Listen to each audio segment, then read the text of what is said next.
Ay, sus na yan.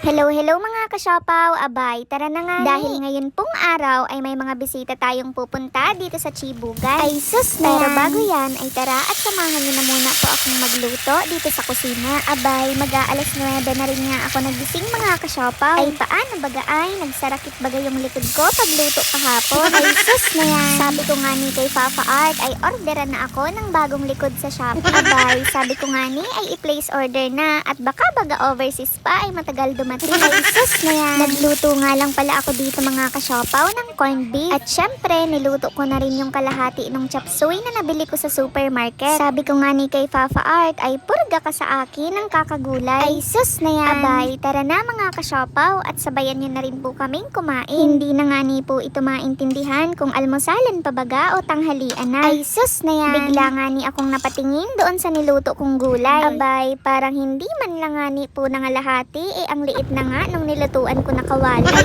sus na yan. Pagkatapos nga po namin mag-asikaso ay dumiretso na rin kami dito sa New One. Bumili po kasi kami ng Tupperware na lagayan ng chicken at ng cheese. Abay, mas maganda po kasing tingnan kapag organize yung mga gamit. Kahit maliit lang nga ni yung space ay nagiging malaki na kapag titingnan. Ay sus na yan. Dumiretso na rin nga po pala kami ni Papa Art dito sa supermarket. Abay, bumili na rin po kasi kami ng chicken na ipapalaman natin sa burger mamaya. Sa mga nagtatanong nga po kung saan tayo matatagpuan ay panoorin niyo lang po yung vlog natin kahapon. Ay sus na yan. Pagpunta nga po namin dito sa counter ay medyo mahaba ang pila. Abay, tingnan nyo nga ni at grabe baga ang tawa ko dun sa ginawa ni Papa Art.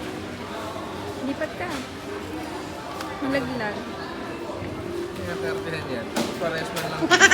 Mabuti na lang nga ni po at wala namang nakapila dito sa big car. Sa mga nagtatanong nga po pala kung saan kami nakabili ng lettuce ay tara at samahan nyo kami. Dito nga lang po yon sa may unahan ng Pares Point. Nalibang na nga ni po si Papa Art sa kakadrive kaya ayan at nakalampas na nga ni kami. Ay sus na yan. Tingnan nyo nga ni mga kasyopaw at ang gaganda talaga ng mga lettuce dito. Abay, parang gusto ko na bagang bilihin lahat at iuwi dito sa tindahan. Ay sus na yan. Nung bandang alas 3 na rin nga ng hapon ay dumating na rin si Bunso at si Budin. Abay, mag-order daw po kasi sila ng cheesy chicken burger with fries. Ay sus na yan. Ay, sus na yan.